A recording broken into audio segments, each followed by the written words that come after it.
A man died in 1616 and we're still arguing about who he actually was. Not how good his plays were or what they meant, but whether he even wrote them at all. That question has consumed scholars, conspiracy theorists, and everyone in between for centuries. But before we get to the controversy, we need to understand the life itself, and that life began in a market town 60 miles northwest of London, in a world Shakespeare would spend his career trying to escape. Stratford-upon-Avon in 1564 wasn't charming. It was muddy, crowded, and reeked of animal waste and tanning chemicals. The Avon River provided water and commerce, but it also carried disease. Plague swept through regularly, killing without pattern or mercy. This was the England of Elizabeth I, a country finding its footing after decades of religious violence, where your faith could get you burned at the stake, depending on which monarch happened to be in power. William Shakespeare was baptised on April 26, 1564, at Holy Trinity Church. We don't know his exact birth date. Tradition says April 23rd, which would be poetically convenient, since that's also the date he died 52 years later, but it's likely guesswork. What we do know is that he was born into a family on the rise. His father, John Shakespeare, was a glover, a maker of fine leather goods, gloves, belts, purses. But John was also ambitious. He bought property, traded in wool, and climbed the social ladder of Stratford's civic life, eventually becoming bailiff, essentially the town's mayor. William's mother, Mary Arden, came from minor gentry, a family with land and a name that meant something. This mattered in Elizabethan England, where status determined nearly everything. The Shakespeares weren't nobility, but they weren't peasants either. They occupied that crucial middle ground, where education was possible, where a clever boy might make something of himself. And William was the third child, but the first to survive past infancy. 2 sisters had died before him. In a world where half of all children didn't reach adulthood, survival itself was an achievement. He grew up in a house on Henley Street, a timber-framed building that still stands today, though how much of it is original is debatable. The ground floor would have been John's workshop, filled with the smell of leather and the tools of the trade. Upstairs, the family lived, slept, ate, existed in close quarters. Stratford had about 2,000 residents. Everyone knew everyone. The town's economy ran on market days when farmers brought goods to sell and craftsmen displayed their wares. There was a grammar school, the King's New School, and this is where William's story takes its first mysterious turn. We have no records of Shakespeare attending school. None. Not a single document places him in a classroom. But the King's New School was free to the sons of burgesses, and John Shakespeare qualified. The curriculum was standard for the era, brutal and thorough. Boys started at age 7, attending 6 days a week, 9 hours a day. They learned Latin, endless Latin, reading Ovid, Virgil, Horace, Cicero. They memorized, recited, translated, and were beaten when they failed. Everything in Shakespeare's plays suggests he received this education. His work is saturated with classical references, with stories from Ovid's Metamorphoses, with rhetorical techniques taught in grammar schools. But he never attended university. Oxford and Cambridge have no record of him. This becomes important later, when people start questioning whether the son of a glover could have written Hamlet. At 18, something happened that changed everything. William Shakespeare married Anne Hathaway. She was 26, 8 years older, and already pregnant. We know this because their first child, Susanna, was baptized 6 months after the wedding. The marriage required a special license because it happened during Advent, when marriages were normally forbidden. Someone was in a hurry. Why did they marry? Was it love, obligation, scandal? We don't know. We never hear Shakespeare's voice on this. What we do know is that Anne came from Shottery, a village a mile from Stratford. Her family farmed. She was literate enough to make her mark, but probably couldn't write. And suddenly this 18-year-old, who might have been destined for his father's glove-making business, was a husband and soon a father. Susanna was born in May 1583. 2 years later, Anne gave birth to twins, Hamnet and Judith, named after their neighbours Hamnet and Judith Sadler. 3 children before William turned 22, and then silence. From 1585 to 1592, we lose Shakespeare completely.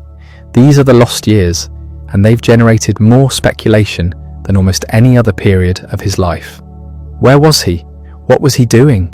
How did a young father from Stratford end up in London writing plays for the greatest theatre companies in England? The theories are endless.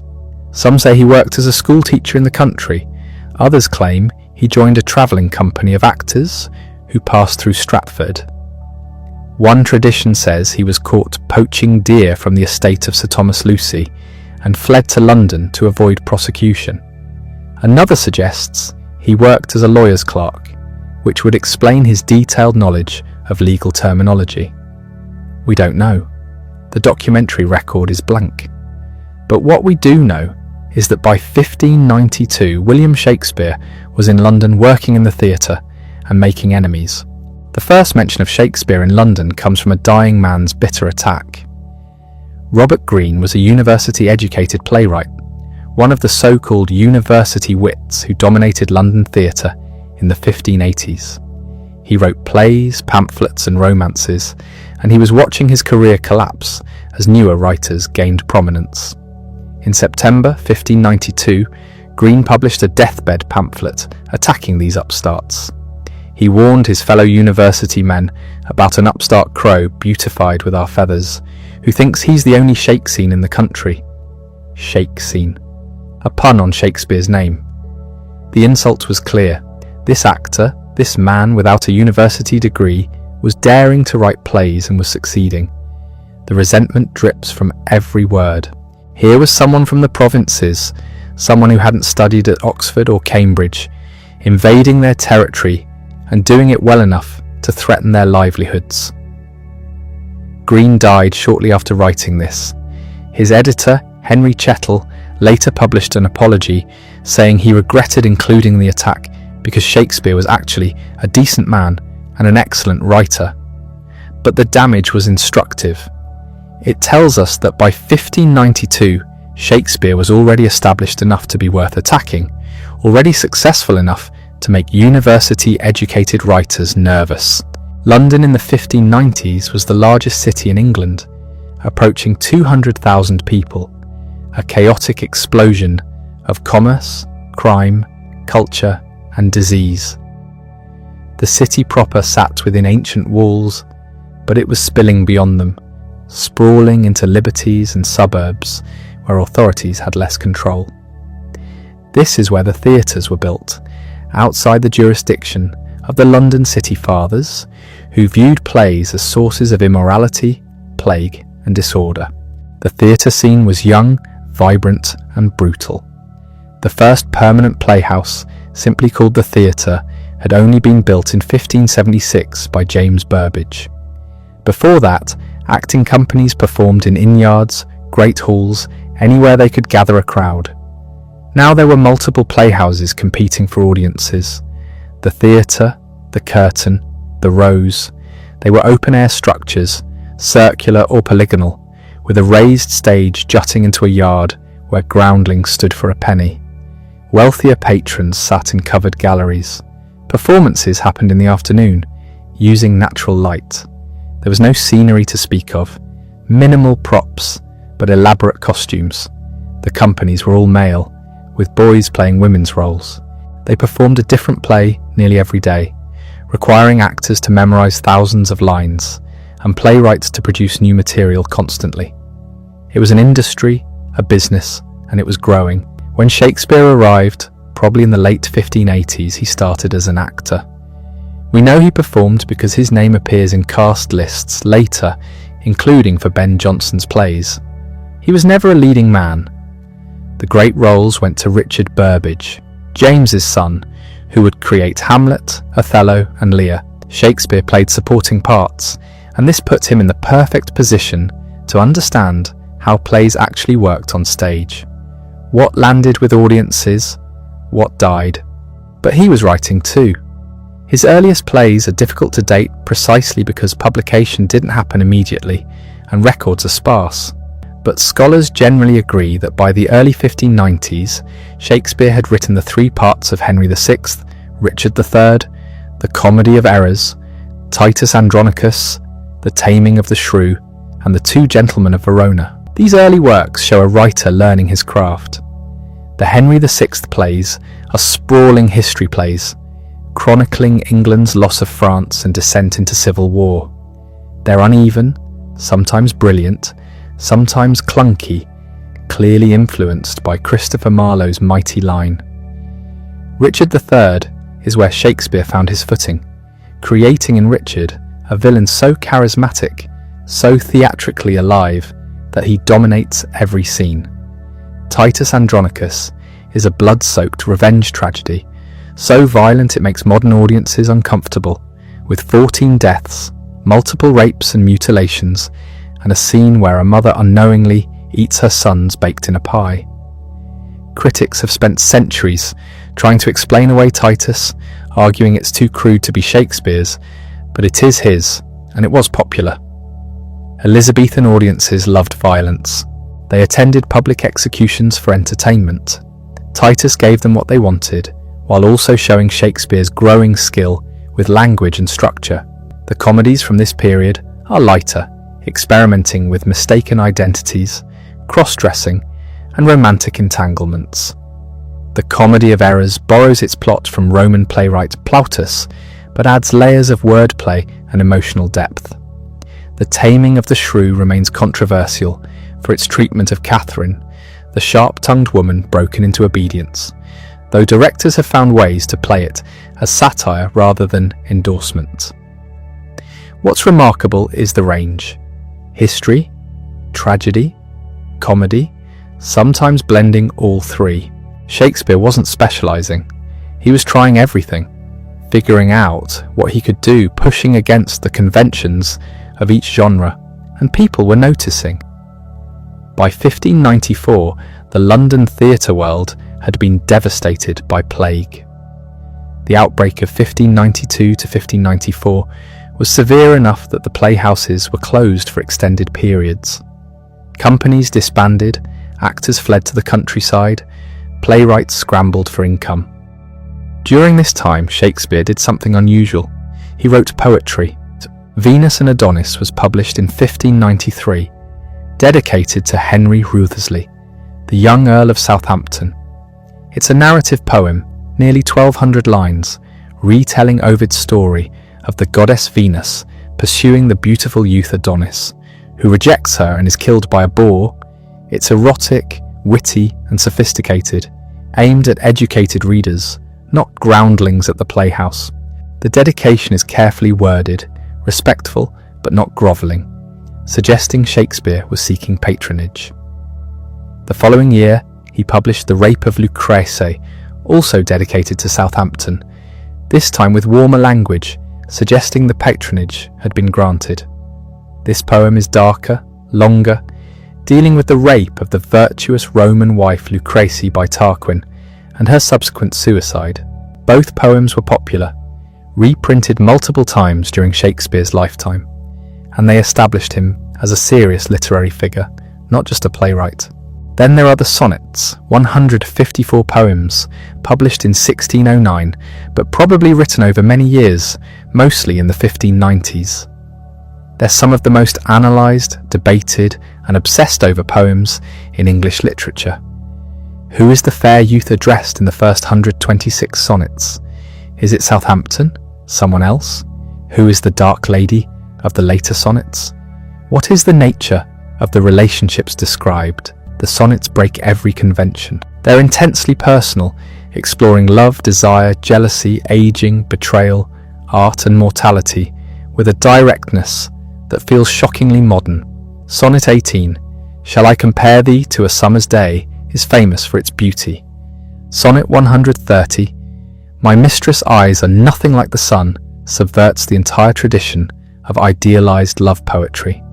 Sonnet 129, About lust is so raw it's uncomfortable. Scholars have spent careers trying to identify the people in these poems, trying to reconstruct Shakespeare's private life from the clues within. But maybe that's the wrong approach. Maybe the sonnets are art, not autobiography. Shakespeare exploring emotional and psychological territory through invented voices. Or maybe they're both. We'll never know for certain, and that uncertainty drives people mad. What we do know is that when the plague finally subsided and the theatres reopened, Shakespeare was ready. He'd spent the closure writing, reading, thinking, and when he returned to the stage, he was a different writer. The next phase of his career would produce the works that made him immortal, but it would also bring professional triumph, tangled with personal tragedy in ways that would haunt the plays themselves. The greatest theatre company in England was about to form, and Shakespeare would be at its centre, not just as a writer, but as a shareholder, an actor, and a businessman whose understanding of his craft was about to deepen in ways that would change literature forever. In 1594, something happened that would change English theatre forever. The Lord Chamberlain's Men formed, and William Shakespeare became a founding member. This wasn't just another acting company. The structure was different.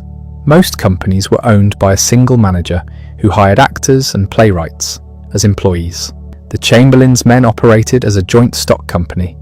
8 shareholders owned it collectively, sharing both risks and profits. Shakespeare was one of them. He wasn't just writing plays for hire anymore. He owned part of the enterprise, which meant he had creative control, financial incentive, and long-term stability that most playwrights could only dream of.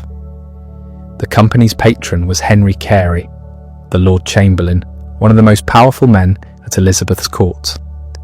That patronage provided protection and prestige. The leading actor was Richard Burbage, son of James Burbage, who had built the theatre back in 1576. Richard was the same age as Shakespeare, a brilliant performer who would create the roles of Hamlet, Othello, and Lear. He and Shakespeare developed a creative partnership that lasted decades. Other shareholders included John Hemingis and Henry Condell, actors who would later compile the first folio. Will Kempe was there too, the company's star comedian, a physical performer famous for his jigs and clowning. These men weren't just colleagues, they were business partners, collaborators bound by shared financial interest and artistic ambition. The Chamberlain's Men performed at the theatre in Shoreditch, north of the city walls. They also played at court regularly, more often than any other company. Between public performances and court appearances, they needed new material constantly. Shakespeare provided it at a rate that seems impossible, roughly 2 plays per year, every year, for the next 2 decades. Between 1594 and 1599, he wrote some of the most beloved works in English literature. Romeo and Juliet probably came first around 1595. It's a young play in some ways, full of verbal fireworks and emotional extremes, but it seized the public imagination immediately. The balcony scene, the feuding families, the double suicide, all of it became embedded in culture so deeply that it's hard to remember there was a time before these images existed. A Midsummer Night's Dream followed, a comedy of such delicate beauty and strange magic that it feels unlike anything else he wrote. 4 lovers lost in an enchanted forest, fairies meddling in human affairs, a group of amateur actors rehearsing a terrible play, Bottom transformed into a donkey and loved by the fairy queen.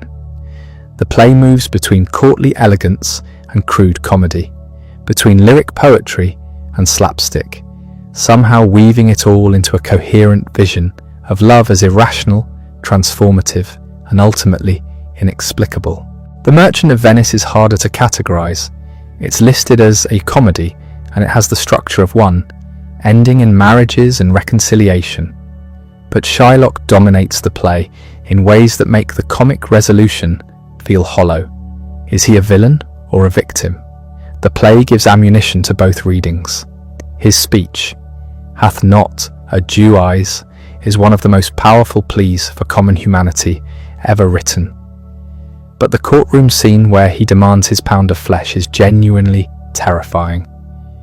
Audiences have argued about this play for 4 centuries, and the argument won't end. The 2 parts of Henry IV represent Shakespeare hitting a new level entirely. These are history plays, chronicling the reign of Henry IV and the education of his son, the future Henry V. But they're also sprawling social panoramas, moving from the royal court to the taverns of Eastcheap, from battlefields to brothels. Prince Hal, the heir to the throne, spends his time drinking with criminals and wastrels, especially Falstaff, one of the greatest characters in all of literature. Falstaff is fat, old, cowardly, dishonest, and utterly magnetic. He's a liar and a thief, but he's also witty, charismatic, and strangely wise in his cynicism about honour and war. Will Kempe probably played him, and the role became so popular that Elizabeth herself supposedly requested a play showing Falstaff in love, which led to The Merry Wives of Windsor. But in Henry IV, Falstaff represents everything Hal must reject to become a king. The relationship between them, the surrogate father and the wayward prince, is tender and doomed. When Hal finally rejects Falstaff in the final scene of Part 2, it's one of the most painful moments in Shakespeare. I know thee not, old man. Much Ado About Nothing gave audiences Beatrice and Benedick, perhaps the wittiest couple in comedy. Their verbal sparring is so sharp and delightful that the play's darker elements, the slander of Hero and her near death, almost feel like intrusions. Almost, but not quite. Shakespeare was learning to blend tones, to let darkness intrude on comedy, and comedy lighten darkness, creating something closer to the texture of actual experience. As You Like It offers the Forest of Arden as a green world of transformation, where characters flee from a corrupt court and discover who they really are. Rosalind, disguised as a young man, is one of Shakespeare's most intelligent and resourceful heroines.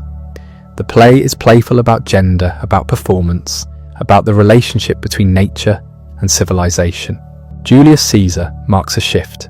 It's 1599, and something in Shakespeare's work is deepening. This is a tragedy, but a political one, examining power, rhetoric, and the consequences of assassination. Brutus kills Caesar, believing he's saving the Republic, but his idealism is manipulated by Cassius and leads directly to civil war. Mark Antony's funeral oration, Friends, Romans, Countrymen, is a masterclass in manipulation, showing how language can turn a crowd from mourning to murderous rage. The play is lean, focused, brutal. It feels Roman in a way that's hard to define, but impossible to miss. During these years, the Chamberlain's men were the most successful company in London, and Shakespeare was becoming wealthy. He wasn't just earning from his shareholders' portion of the company's profits. He was also paid for the plays themselves, and he was acting, though probably in smaller roles, as his writing consumed more time. In 1597, he bought New Place in Stratford, the second largest house in town. It was a statement. The glover's son had made it. He applied for a coat of arms for his father, which was granted. The Shakespeare family was now officially gentlefolk. The motto on the coat of arms was non sans droit, not without right. Some saw it as pretentious, some still do, but Shakespeare never left London entirely. He maintained his career, his partnerships, his presence in the theatre world. He seems to have lived a split existence, part of the year in London working, part in Stratford with his family. We know he bought property, made investments, lent money. He was careful with his wealth, building security for his family. Yet personally, there are shadows. His son Hamnet died in 1596 at age 11. The cause is unknown. Plague, perhaps, or one of the many illnesses that killed children in those years. Shakespeare was likely in London when it happened. There's no record of his reaction, no letter, no diary entry. We only know that his only son was buried in Stratford on August 11th, 1596, and that Shakespeare never mentioned him in any surviving document. But the play's changed. Grief has a way of seeping into art whether the artist intends it or not. The later comedies are darker. The tragedies that were coming would be obsessed with fathers and children, with loss, with the fragility of life. Scholars have spent decades debating how much Hamlet's death affected the work, trying to trace the ghost of a dead boy through the plays. Maybe it's there, maybe we're projecting. All we know for certain is that after 1596, the work grew deeper, stranger, more willing to stare into darkness without flinching. Then in 1599, everything changed again. James Burbage had died in 1597, and the lease on the theatre was expiring. The landlord wanted to tear it down. So the Chamberlain's men did something audacious. They waited until the landlord was out of town, then dismantled the theatre themselves, timber by timber, and transported it across the Thames to Southwark. There, just outside the city's jurisdiction, they rebuilt it in a new form. They called it the Globe. It opened in the summer of 1599 with a new motto inscribed above the entrance: Totus mundus agit histrionem. The whole world plays the actor. It held 3,000 people, open to the sky, with a thrust stage that put the actors in intimate contact with the audience. The design was revolutionary, and it became the most famous theatre in the world. Shakespeare owned a share of the Globe itself, separate from his share in the company. He was now making money from admissions, from performances, from his plays. The financial security gave him freedom. He could take risks, experiment, push boundaries, and push he did. Because what came next was the period that would define him forever. The period when he wrote the 4 great tragedies that have never been equalled. The plays were about to get darker, deeper, more psychologically complex. The man who had written romantic comedies and patriotic histories was about to spend several years staring into the abyss, and what he found there would terrify and fascinate audiences for the next 400 years. Hamlet came first, probably in 1600 or 1601. It's the most famous play ever written, and it's strange in almost every way. It's too long, nearly 4,000 lines, twice the length of a normal play. It's structured oddly, with a revenge plot that the protagonist keeps delaying for reasons he himself can't fully articulate. The hero is melancholic, philosophical, cruel, tender, mad or pretending to be mad, and utterly compelling. The story is simple. Hamlet's father, the King of Denmark, has died. His mother Gertrude has married his uncle Claudius. With unseemly haste, Hamlet is disgusted. Then the ghost of his father appears and reveals that Claudius murdered him. The ghost demands revenge. Hamlet swears to do it, then spends the rest of the play failing to act, or acting in ways that make everything worse. Why doesn't he just kill Claudius? Scholars have proposed hundreds of explanations. He's paralyzed by thought. He's not sure the ghost is telling the truth. He's depressed. He's a coward. He's too sensitive for the brutal world he inhabits. The play supports all these readings, and none of them completely. What makes Hamlet inexhaustible is that he feels like a real consciousness, complex and contradictory in ways that fictional characters rarely are. His soliloquies, to be or not to be, oh, what a rogue and peasant slave am I, how all occasions do inform against me. These aren't just beautiful poetry. They're a mind thinking in real time, wrestling with impossible questions about action, morality, death, and meaning. The play is also full of theatre. The players who arrive at Elsinore, Hamlet's advice to them about acting. The play within a play that Hamlet uses to catch the conscience of the king. Shakespeare is writing about his own art, questioning what theatre can do, what it's for, how it relates to truth. Richard Burbage played Hamlet, and it became his signature role. Audiences were stunned. The play was immediately popular and has never stopped being performed. Every generation finds something new in it. It's been read as a play about indecision, about existential despair, about Oedipal psychology, about political corruption, about grief. It's all of those and more. The tragedy isn't just that people die.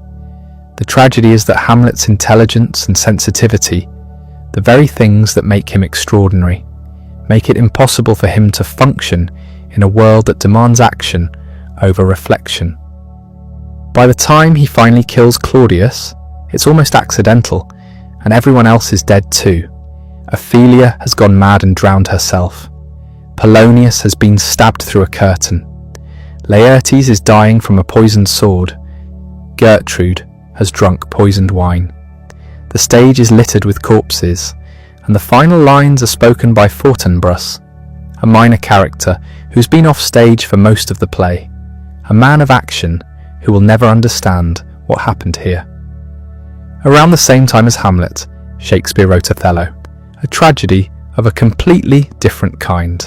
No ghosts, no philosophy, no delay, just a man destroyed by jealousy in about 3 days. Othello is a Moorish general in Venice, a military hero who has married Desdemona, a young Venetian noblewoman. Iago, Othello's ensign, is passed over for promotion and swears revenge. He convinces Othello that Desdemona is having an affair with Cassio, the man who got the promotion Iago wanted. The evidence is thin, circumstantial, based on misunderstandings and a planted handkerchief, but Iago is a master manipulator, and Othello, despite his military brilliance, is emotionally vulnerable, an outsider in Venetian society, insecure about his race and age. By the end, Othello has murdered Desdemona in their bed. When he discovers the truth, he kills himself. The horror of Othello is how easily it happens. Iago has no grand motive beyond wounded pride and a kind of creative malevolence. He improvises his plots, adjusting as he goes, delighting in his own cleverness. He speaks directly to the audience, bringing us into his confidence, making us complicit. We watch him destroy lives for almost no reason, and we can't look away. Othello is the opposite of Hamlet. Where Hamlet can't act, Othello acts too quickly, without thought. Where Hamlet is paralysed by doubt, Othello is destroyed by certainty. And where Hamlet's tragedy is intellectual, Othello's is visceral. The play is about how love can turn to violence, how trust can be weaponized, how identity and belonging make people vulnerable. King Lear came next, probably in 1605 or 1606, and it's the most brutal thing Shakespeare ever wrote. An old king decides to divide his kingdom among his 3 daughters based on how much they say they love him. The 2 elder daughters, Goneril and Regan, flatter him extravagantly. The youngest, Cordelia, refuses to play the game and says she loves him as a daughter should. Nothing more, nothing less. Lear disowns her, gives everything to the older 2, and within weeks they strip him of his retinue, his dignity, and finally his shelter. Lear goes mad, wandering the heath in a storm, raging at the heavens. There's a subplot involving Gloucester, another old man betrayed by his children, blinded and cast out. The 2 plots mirror each other, doubling the suffering. By the end, almost everyone is dead. Edmund, Gloucester's bastard son, has orchestrated much of the carnage. Goneril poisons Regan and then kills herself. Cordelia is hanged in prison. Lear carries her body on stage and dies of grief. It's relentless. What makes Lear unbearable and profound is that the suffering seems meaningless. There's no ghost demanding revenge, no tragic flaw in the Aristotelian sense. Just old men making mistakes and a world that punishes them far beyond what they deserve. The play asks whether there's any justice in the universe, any order, any meaning, and it doesn't offer comforting answers. Lear's madness scenes are some of the strangest in Shakespeare. He tears off his clothes, believing that stripping away the trappings of civilization will reveal some essential truth. He holds a mock trial of his daughters, using a stool as a judge. He speaks in fragments, nonsense mixed with terrible insight. When he finally regains his sanity and is reunited with Cordelia, the reconciliation is heartbreaking, precisely because we know it won't last. She forgives him, and then she dies and he dies, and the survivors are left to pick up the pieces of a shattered world. Macbeth, written around 1606, is shorter faster, more focused than Lear, but no less dark. It's a play about ambition and guilt. Macbeth is a Scottish general who encounters 3 witches who prophesy that he will become king. His wife, Lady Macbeth, seizes on the prophecy and pushes him to murder King Duncan while he sleeps as a guest in their castle. Macbeth does it, is crowned, and then has to keep killing to secure his position. He murders his friend Banquo. He has Macduff's wife and children slaughtered. The guilt drives Lady Macbeth mad. She sleepwalks, trying to wash imaginary blood from her hands, and eventually dies. Macbeth becomes a tyrant, isolated and paranoid, until Macduff kills him in battle. The tragedy of Macbeth is that he knows what he's doing is wrong. Before the murder, he lists all the reasons he shouldn't do it. Duncan is his king, his kinsman, his guest. He's a good king. Macbeth has no justification except ambition. He does it anyway, and the moment the deed is done, he knows he's destroyed himself. The rest of the play is him living with that knowledge, becoming harder and more brutal because he can't go back. Lady Macbeth is one of Shakespeare's most terrifying creations.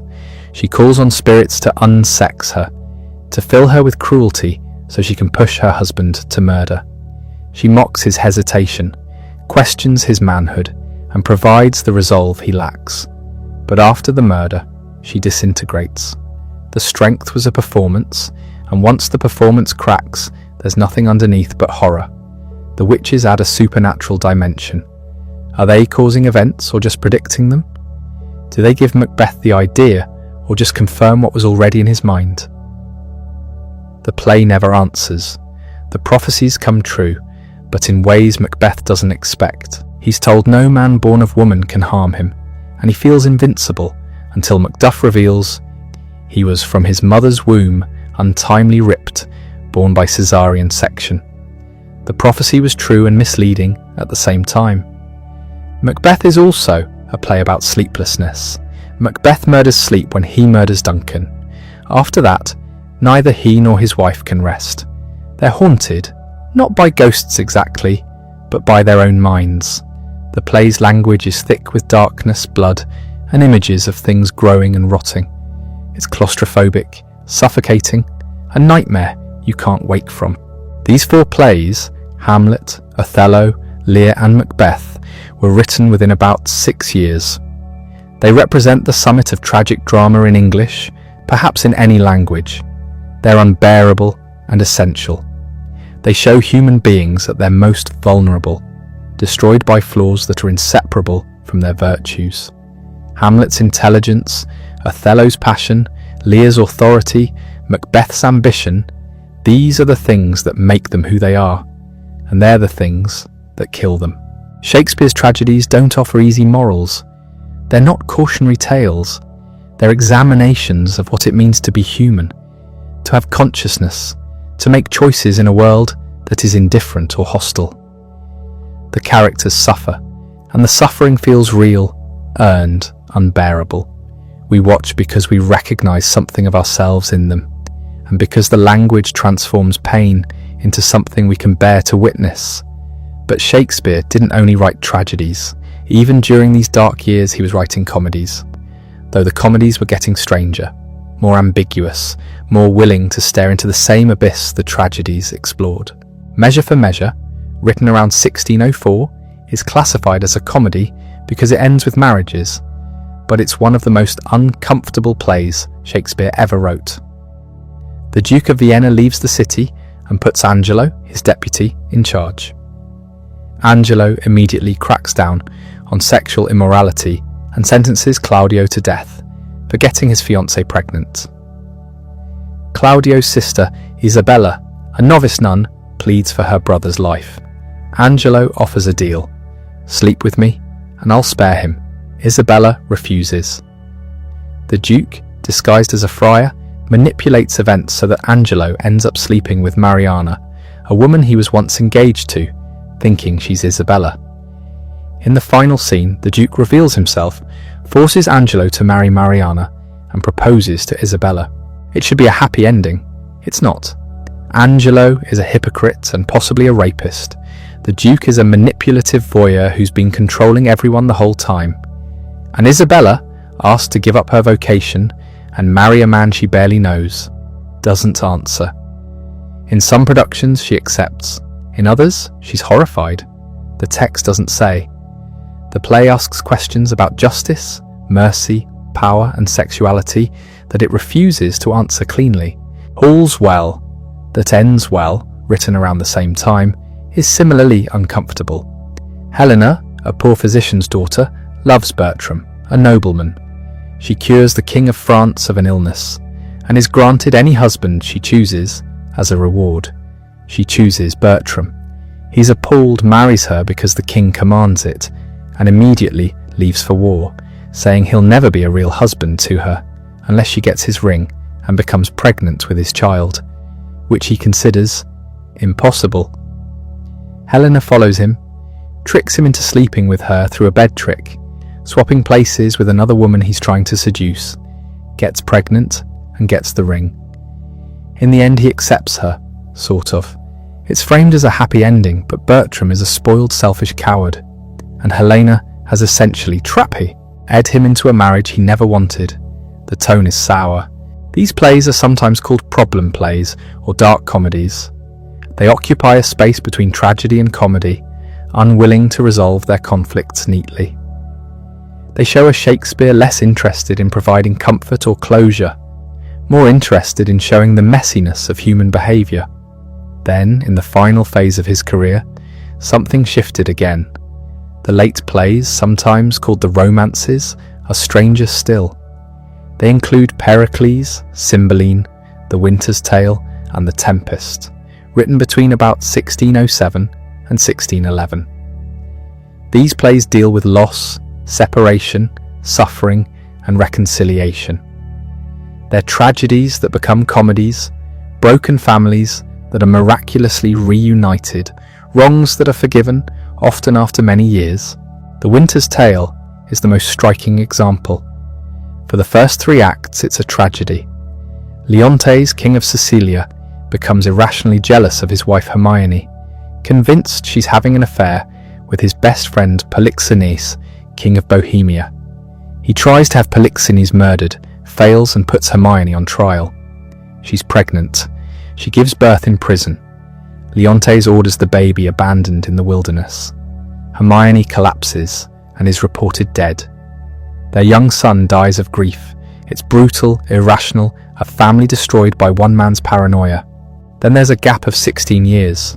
The baby, Perdita, has been found and raised by shepherds in Bohemia. She falls in love with Polixenes' son Florizel. Polixenes objects. The young lovers flee to Sicilia, and in the final act, everything is revealed. Perdita is recognized as Leontes' daughter. Paulina, Hermione's loyal friend, reveals that Hermione didn't die, but has been hidden for 16 years. She unveils a statue of Hermione, which comes to life. Hermione forgives Leontes. The families are reunited. It's a happy ending, but the years of suffering can't be undone. The son is still dead. The time is still lost. The play has a famous stage direction. Exit, pursued by a bear. It happens when Antigonus, the man ordered to abandon the baby, is chased off stage by a bear and killed.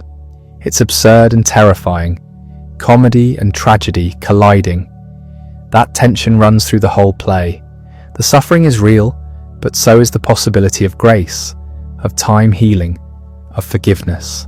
The Tempest, probably Shakespeare's last solo play, written around 1610 or 1611, is a play about art, power, and forgiveness.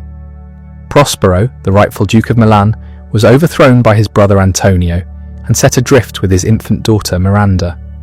They landed on an island where Prospero has spent 12 years mastering magic. Using his powers, he creates a storm that shipwrecks Antonio and his allies on the island. Prospero has the chance for revenge.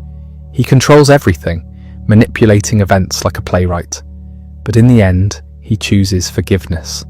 He gives up his magic, frees the spirit Ariel who has served him, and prepares to return to Milan. The play is full of meta-theatrical moments. Prospero stages a mask for Miranda and Ferdinand. He speaks of actors as spirits and spirits as actors. His final speech, asking the audience to release him with their applause, is often read as Shakespeare's own farewell to the stage. If it is, it's an ambiguous one. Prospero's power has been absolute, almost godlike, but he chooses to give it up. Magic, art, control over others, these are renounced in favour of humanity, mortality, forgiveness. The question of whether The Tempest was Shakespeare's farewell haunted scholars for centuries, but newer evidence complicates the story. He didn't stop writing entirely. He collaborated with John Fletcher on Henry VIII and the Two Noble Kinsmen, probably in 1613. These are competent plays, but they lack the fire of his earlier work. Something had shifted. Around 1613, Shakespeare essentially retired to Stratford. He was 49 years old, wealthy, accomplished, and apparently done with London. He bought property, managed his investments, and lived the life of a prosperous gentleman. The man who had created Hamlet and Lear spent his final years dealing with property disputes and grain prices. We have a few documents from these final years. In 1613, he bought a gatehouse near Blackfriars Theatre as an investment property. In 1614, he was involved in a controversy about enclosing common lands near Stratford.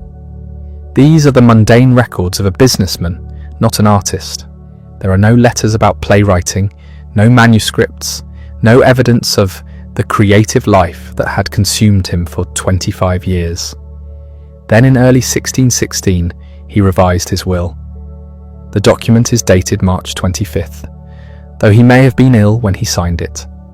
His handwriting on the 3 surviving signatures is shaky, deteriorating across the pages. Something was clearly wrong. The will is a fascinating and frustrating document. It's detailed about property, money, household items. His daughter Susanna gets most of the estate. His other daughter Judith gets a smaller bequest. Various friends receive small gifts, but there's almost nothing personal. Nothing that reveals the inner man. The most famous line in the will is an afterthought, an interlineation added after the main text was written. To his wife Anne he left, "my second best bed." Scholars have debated this for 400 years. Was it an insult? Actually, the second best bed was typically the marital bed, the best bed being reserved for guests. So it might have been a sentimental gesture, ensuring she kept the bed they'd shared. Or it might have meant nothing at all, a standard provision he happened to spell out. What's striking is how little Anne appears in any record of Shakespeare's adult life. She's a ghost, married to him for 34 years, but almost completely absent from the documentary trail. Did they have a good marriage? A bad one? We have no idea. Shakespeare died on April 23rd, 1616. He was 52 years old. The cause of death is unrecorded.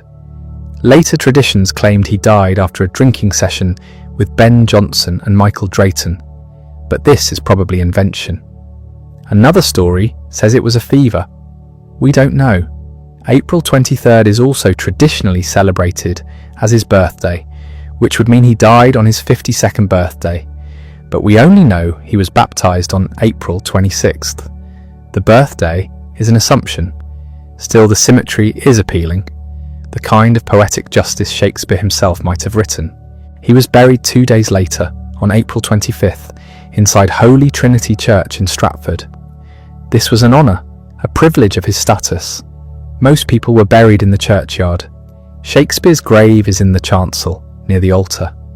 Above the grave is a monument, probably erected within a few years of his death. It shows a half-length figure of Shakespeare holding a quill and paper, looking rather stiff and formal. The inscription praises him as a writer, comparing him to Nestor, Socrates, and Virgil.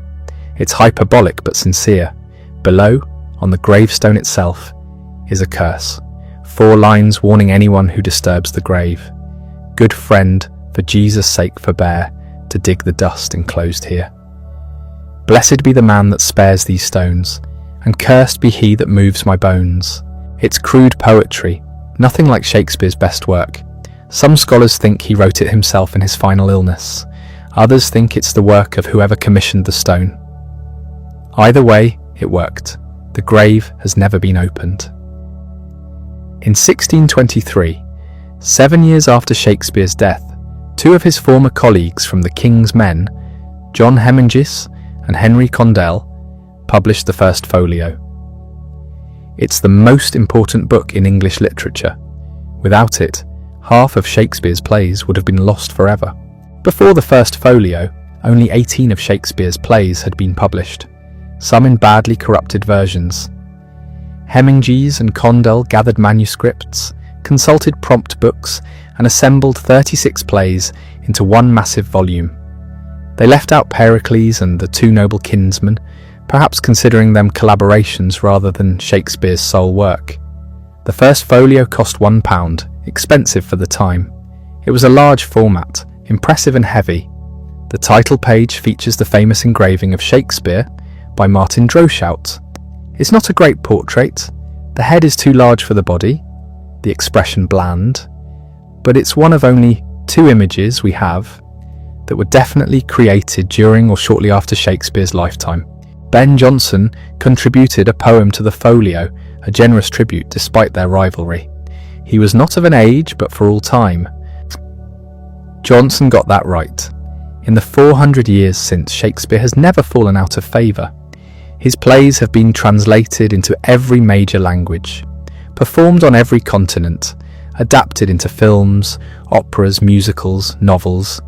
He's been claimed by every ideology, every culture, every generation. But who was he? After everything, what do we actually know about the man? The facts are frustratingly thin. We know where he was baptized, married, buried. We know he bought property and had children. We know he acted and wrote for the King's Men. We have 6 signatures, all spelled differently. We have no letters, no diaries, no manuscripts in his own hand, except possibly a few pages of a play called Sir Thomas More, and even that's disputed.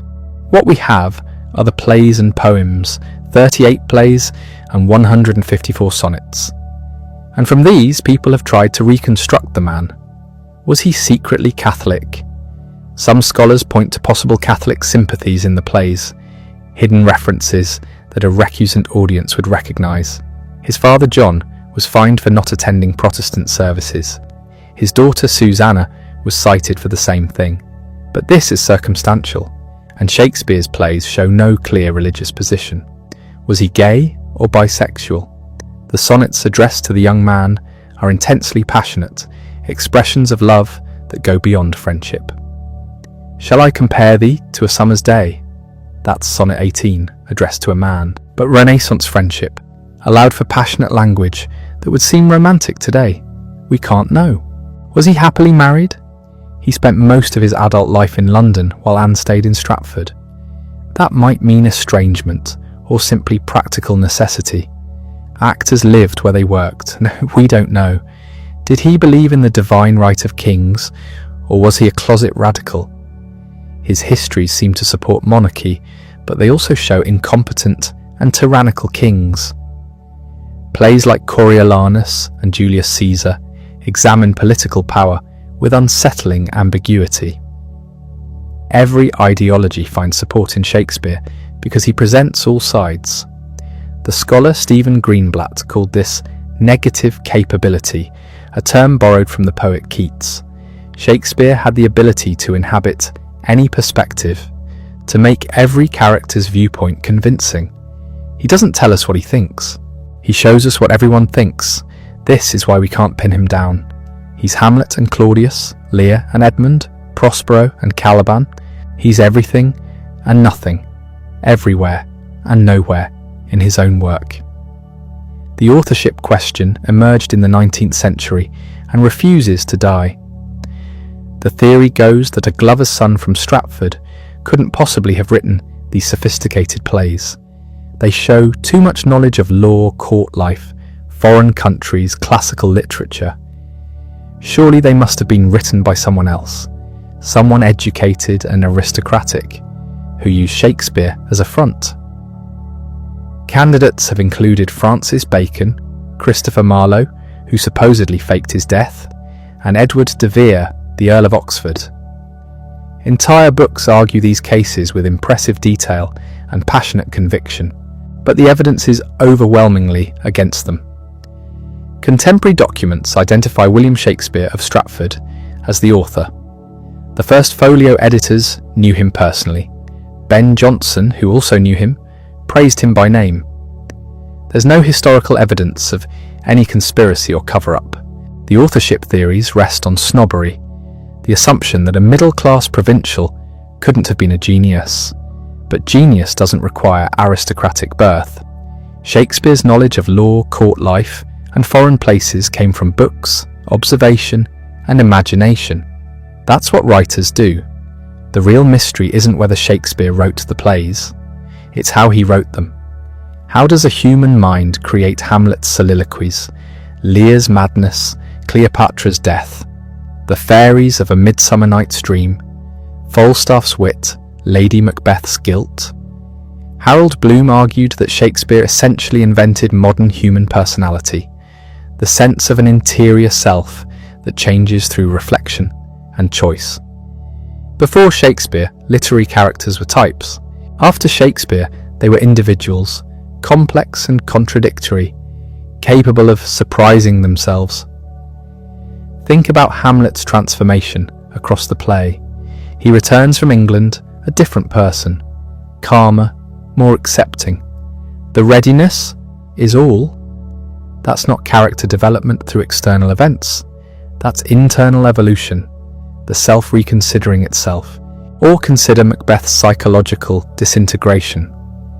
The man who starts as a loyal general ends as a nihilist who sees life as a tale told by an idiot, full of sound and fury, signifying nothing. We watch his conscience destroy him from within.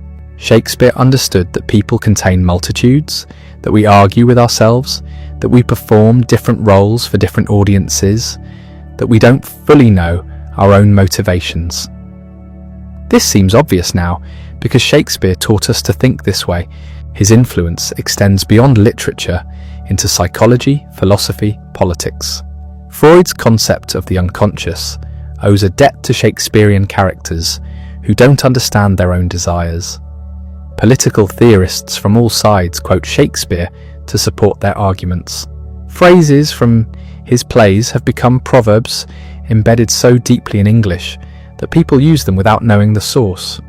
Break the ice, wild goose chase, heart of gold, foul play, wear your heart on your sleeve, the world's your oyster. All Shakespeare. He gave us the language to describe our own experience. When we say someone is green with envy, or caught in a love triangle, or facing their moment of truth, we're speaking Shakespeare's language. He didn't just write about life, he gave us the vocabulary and concepts to understand it. Yet the man himself remains hidden. We have the work, not the worker. The plays are transparent and the playwright is opaque. Maybe that's appropriate. Maybe the self-erasure was intentional, the ultimate act of negative capability. Shakespeare left us everything that matters, the plays and poems, and withheld everything we're curious about, his personal thoughts, beliefs, relationships. We have the gift and not the giver. What Shakespeare left behind was more than enough. The plays and poems he created between approximately 1590 and 1613 represent an output almost impossible to comprehend in its scope and quality. 37 plays, though scholars debate the exact count, 154 sonnets, several longer narrative poems, all this while acting regularly, managing shares in a theatre company, and somehow finding time to make shrewd property investments back in Stratford. The sheer productivity is staggering.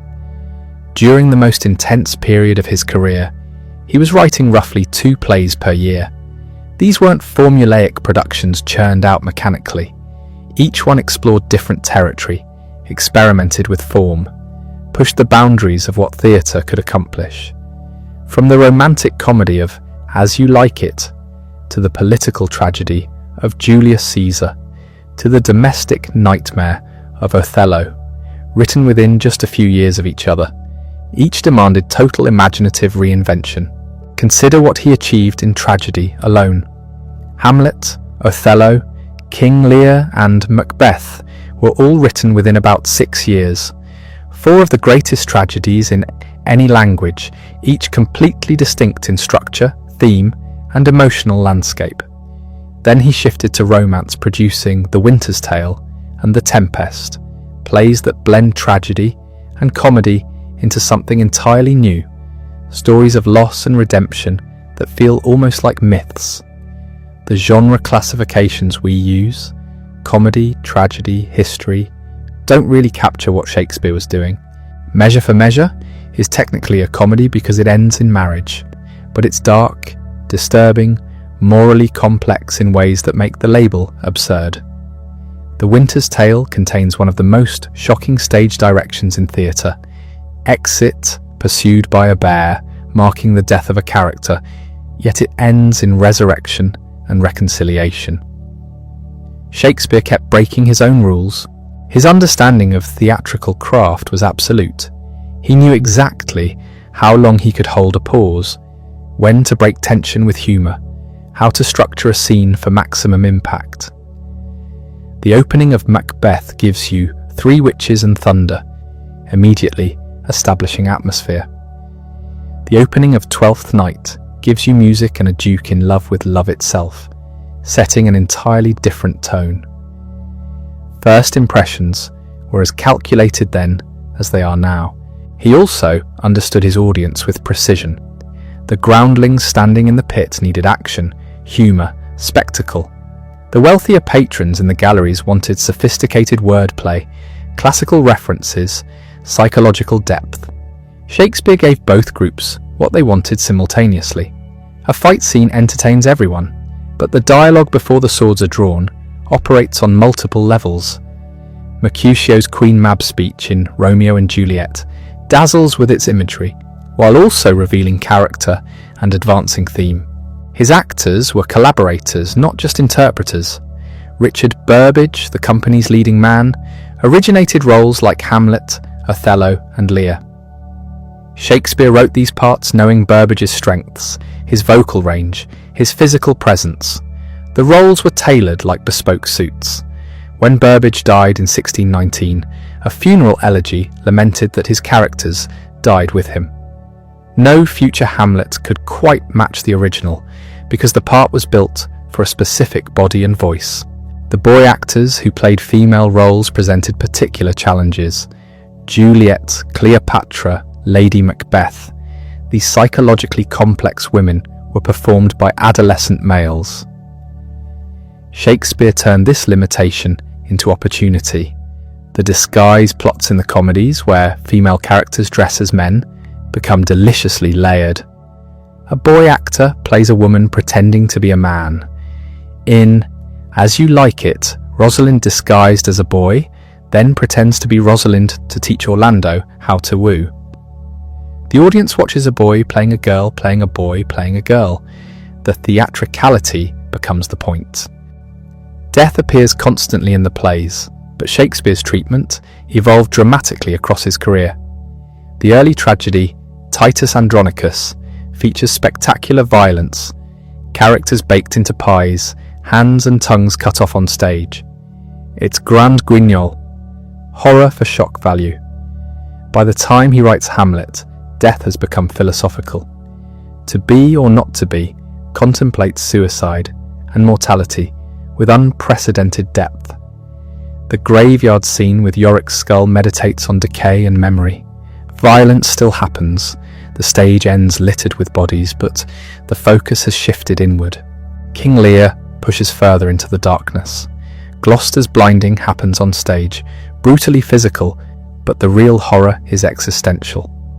Lear howling over Cordelia's corpse, demanding why a dog, a horse, a rat should have life, and his daughter Nun asks questions about cosmic justice that have no comforting answers. The play offers no Christian consolation, no sense that suffering has meaning. It's almost unbearable. Then something shifts. The late romances, Pericles, Cymbeline, The Winter's Tale, The Tempest don't deny death or suffering, but suggest the possibility of restoration. Characters thought dead return. Families separated are reunited. These aren't naive happy endings. The years lost can't be recovered. Hermione's 16 years as a statue can't be given back, but grace, forgiveness, second chances become possible. Some scholars see this as Shakespeare aging, confronting his own mortality, seeking reconciliation. Others note he was simply experimenting with different dramatic modes. Both can be true. The Tempest feels like a farewell. Prospero, the magician who controls the island through his art, renounces his power in the end. I'll break my staff, bury it certain fathoms in the earth, and deeper than did ever plummet sound, I'll drown my book. Then in the epilogue, he speaks directly to the audience, asking to be released freed by their applause.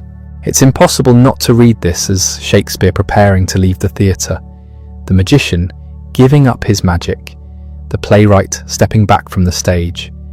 The sonnets present a different Shakespeare entirely. The plays were public, commercial, collaborative. The sonnets feel private, personal, risky. Published in 1609, possibly without his permission, they reveal desires and vulnerabilities the plays keep hidden. The sequence divides roughly into two parts. Sonnets 1 through 126 address a young man, beautiful and aristocratic, whom the poet loves with an intensity that goes beyond friendship. Sonnets 127 through 152 concern a dark lady, sexually compelling but cruel and unfaithful. A third figure appears, a rival poet competing for the young man's attention. The emotional landscape is complicated, messy, modern. The poet's love for the young man combines admiration, desire, jealousy, and self-abasement.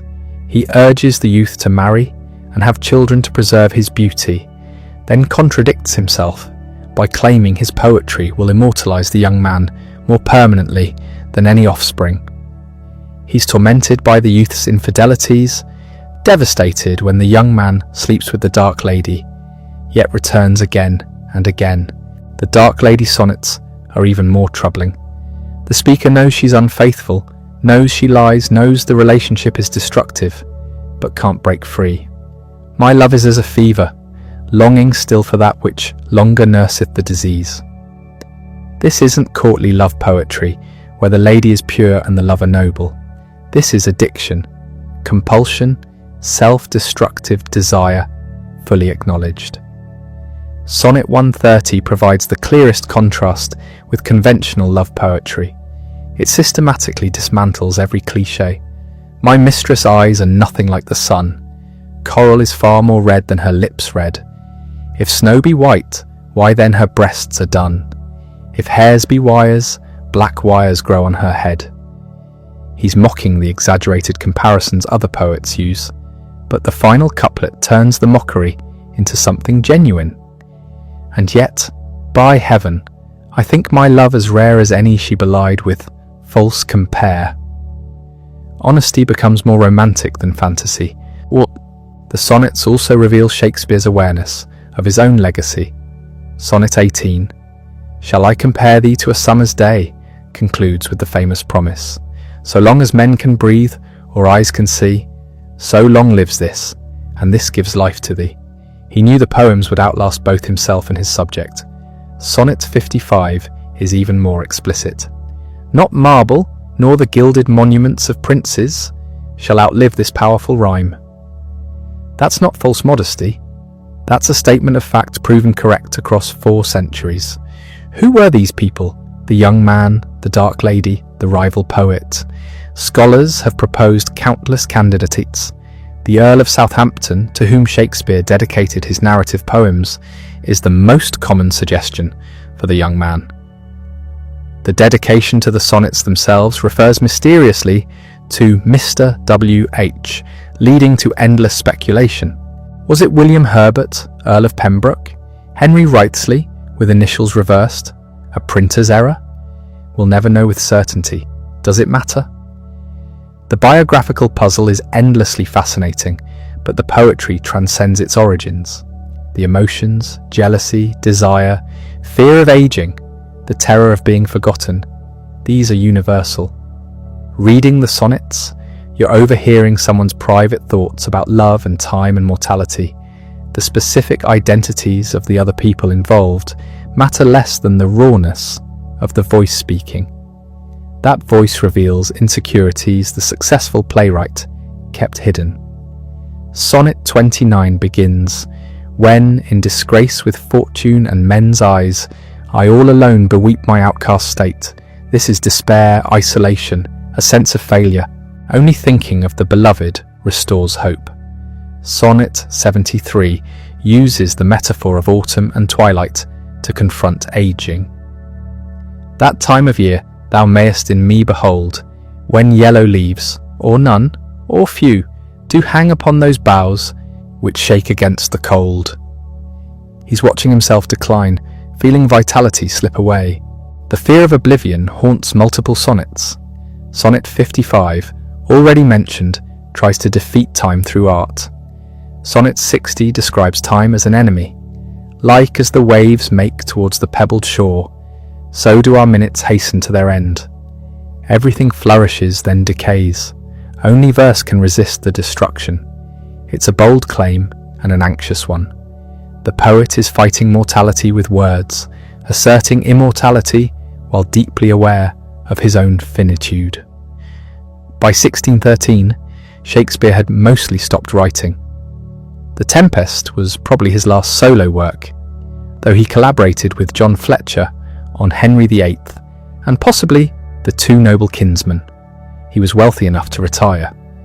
The investments in Stratford property had paid off. He owned the second largest house in town, New Place, with multiple gardens and outbuildings. He'd achieved the gentleman status his father had sought and lost. He spent his final years in Stratford, not London. The theatre was behind him. He witnessed his daughter Judith's marriage to Thomas Quiney in February 1616. The marriage was troubled from the start. Quiney had gotten another woman pregnant, and she died in childbirth, along with the baby, just weeks after the wedding. Shakespeare revised his will shortly after, reducing Judith's inheritance and adding provisions to protect her money from her husband's control. The will itself is the source of one of the most famous puzzles. He left most of his estate to his elder daughter Susanna, a substantial inheritance ensuring her family's prosperity. To Judith, he left money and silver, carefully structured to remain hers alone. To various friends and colleagues, he left small bequests, money for memorial rings, but to his wife Anne, he left only "my second best bed." This single line has generated enormous speculation. Was it an insult? Evidence of a cold marriage? Or was the second best bed actually the marital bed? The best bed being reserved for guests, making this a sentimental gesture. The will's language is legal and practical throughout, not emotional. Reading intention into that one bequest is probably impossible. The marriage remains as mysterious as everything else about Shakespeare's private life. He died on April 23rd, 1616, exactly 52 years after his birth if the traditional birth date is correct. The cause of death is unrecorded. He was buried 2 days later in the chancel of Holy Trinity Church in Stratford, a prestigious location reflecting his status. Above the grave, a monument was erected, showing him holding a quill and paper, identifying him clearly as a writer. The inscription on the gravestone itself carries a curse. "Good friend, for Jesus' sake forbear to dig the dust enclosed here. Blessed be the man that spares these stones, and cursed be he that moves my bones." It's doggerel, barely poetry, possibly written by Shakespeare himself in declining health, or possibly by someone else entirely. But it worked. The grave has never been disturbed. The monument in Holy Trinity Church shows Shakespeare holding a quill, forever frozen in the act of writing. But within 7 years of his death, something far more important than stone memorials appeared. In 1623, Two of his former colleagues published what would become the most important book in English literature. John Hemminger and Henry Condell had acted alongside Shakespeare in The King's Men for years. They knew him, worked with him, understood what his plays meant to English theatre, and they recognised something crucial. Most of Shakespeare's plays existed only in the memories of actors and in the company's rough prompt books. Some had been published individually in cheap quarto editions, but these were often pirated, reconstructed from memory, by actors, filled with errors. 18 of Shakespeare's plays had never been printed at all. Without intervention, they would vanish. Hemminger and Condell undertook a massive editorial project. They gathered manuscripts, compared texts, consulted their own memories of performances. They organised 36 plays into a large format book, a folio, the size reserved for serious literature, like the Bible or classical authors. The book cost £1, expensive enough to ensure only the wealthy could buy it. But the price signalled something vital. These plays weren't cheap entertainment. They were literature. The first folio's title page announces Mr. William Shakespeare's comedies, histories and tragedies. The organisation itself was an argument. These aren't random scripts.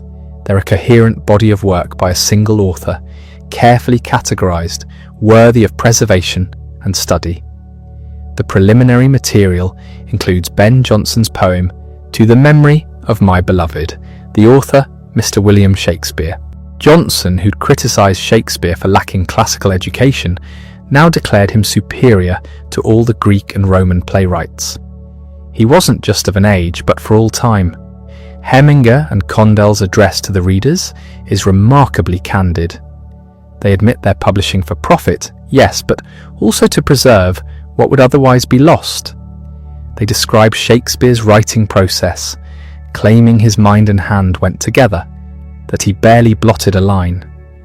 This image of effortless genius would shape Shakespeare's reputation for centuries, though it's probably exaggerated. The manuscripts they worked from likely showed revisions and changes. The first folio preserved Macbeth, Julius Caesar, Twelfth Night, The Tempest, As You Like It, Antony and Cleopatra, and 11 other plays that had never appeared in print. Imagine English literature without them. The loss would be catastrophic. Hemminger and Condell's work was an act of cultural preservation, on par with the recovery of classical manuscripts during the Renaissance. Only about 750 copies were printed.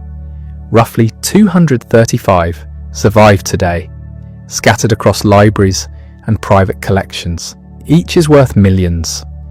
The book's publication marked a turning point. Shakespeare, the popular playwright, became Shakespeare, the literary giant, an author whose works deserve the same reverence as Virgil or Ovid. But reverence came with a problem. As Shakespeare's reputation grew, people started asking uncomfortable questions. How could a man from Stratford, with a grammar school education, no university degree, no aristocratic connections, write plays that displayed such vast knowledge?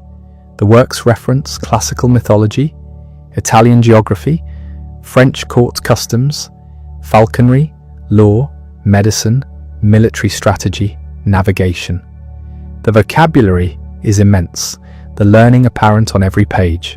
The first doubts appeared in the 19th century, though the seeds were planted earlier. Delia Bacon, an American woman with no relation to Francis Bacon despite her name, published a book in 1857 arguing that Shakespeare couldn't have written the plays. She proposed they were created by a group including Francis Bacon, Walter Raleigh, and Edmund Spenser, noblemen and intellectuals who had to hide their authorship because theatre was beneath their status. Her theory was largely ignored at first, but it opened a door. If Shakespeare didn't write Shakespeare, who did? The authorship question became a cottage industry. Candidate after candidate emerged. Francis Bacon remained popular with some theorists. Edward de Vere, the Earl of Oxford, gained a substantial following. Christopher Marlowe supposedly faked his death and continued writing under Shakespeare's name. Even Queen Elizabeth herself was proposed. The arguments follow similar patterns. They point to gaps in the historical record, the lack of manuscripts in Shakespeare's hand, the absence of books in his will. They highlight the play's aristocratic settings and detailed knowledge of court life. How could a glovemaker's son know these things? They note that Shakespeare's signatures are inconsistent, his name spelled multiple ways. Surely the greatest writer in English would know how to spell his own name. Each objection has an answer rooted in historical context. Spelling wasn't standardized in the 16th century. Even educated people spelled their names differently at different times. The lack of manuscripts isn't surprising because paper was expensive and discarded once plays were printed or performed.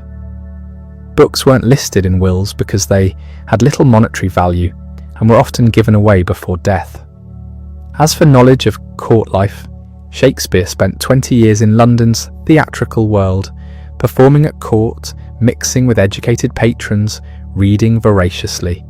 He didn't need to be an aristocrat to observe aristocrats.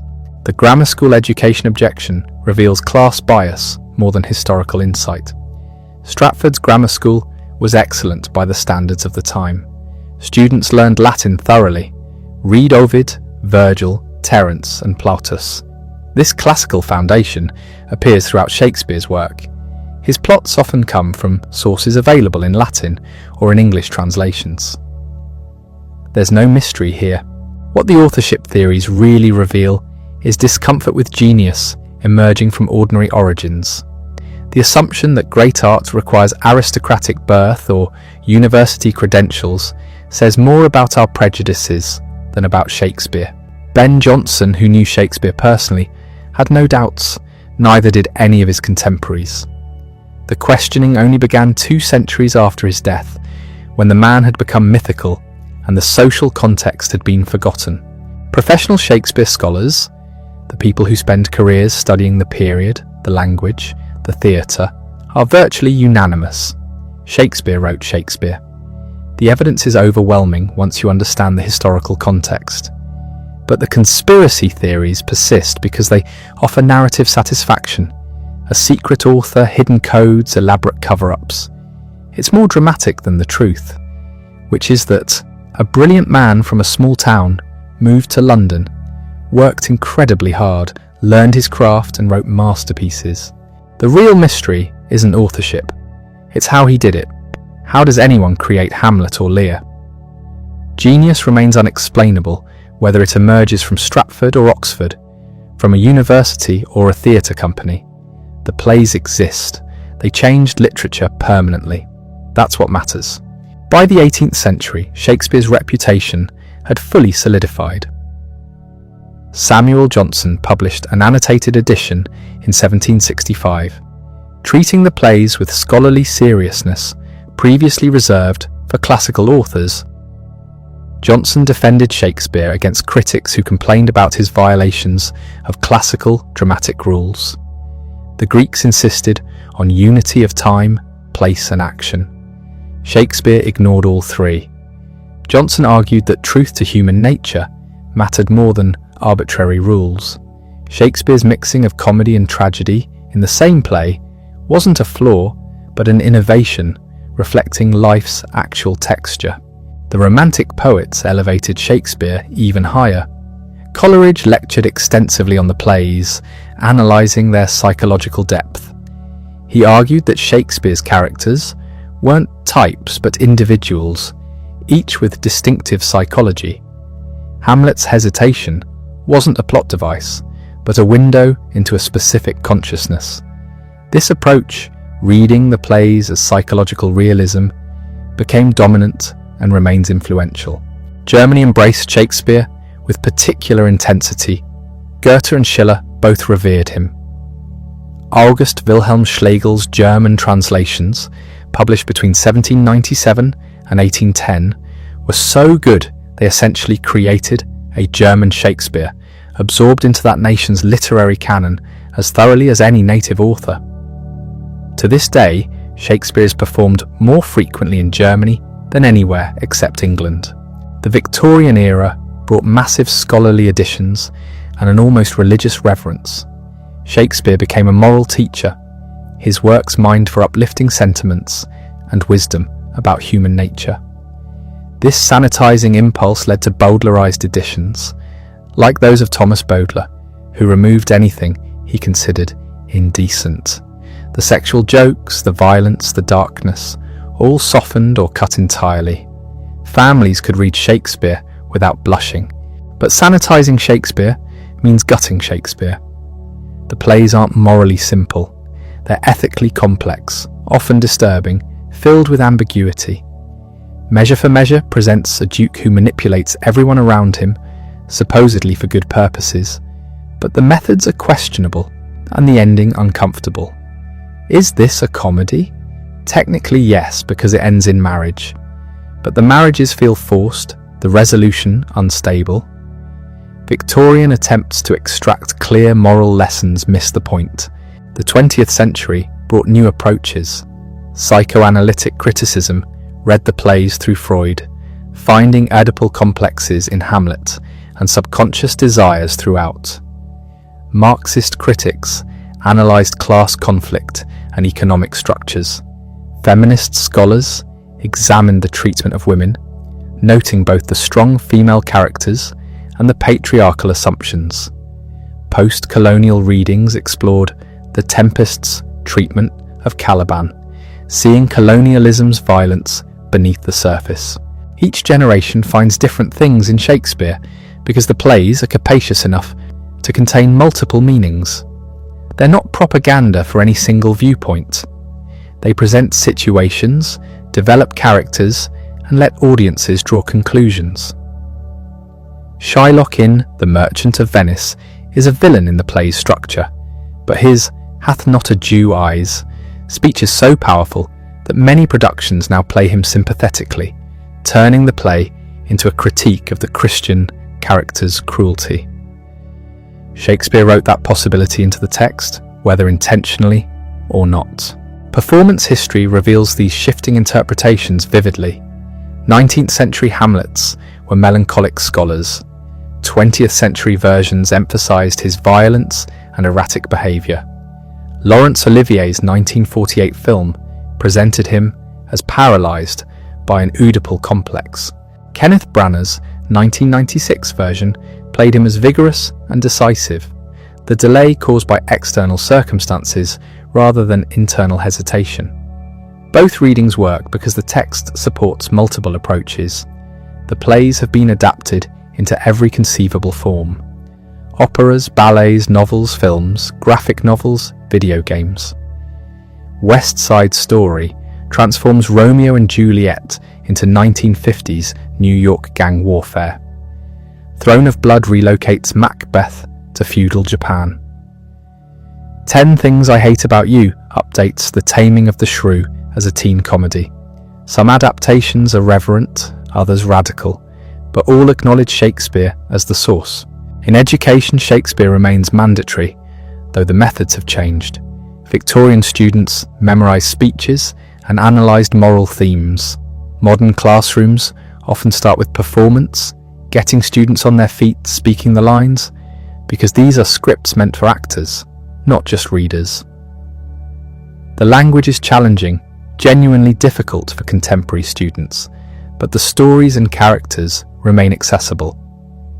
Teenagers recognize Hamlet's angst, Juliet's passion, Macbeth's ambition. The question of relevance persists. Why read a playwright from 400 years ago?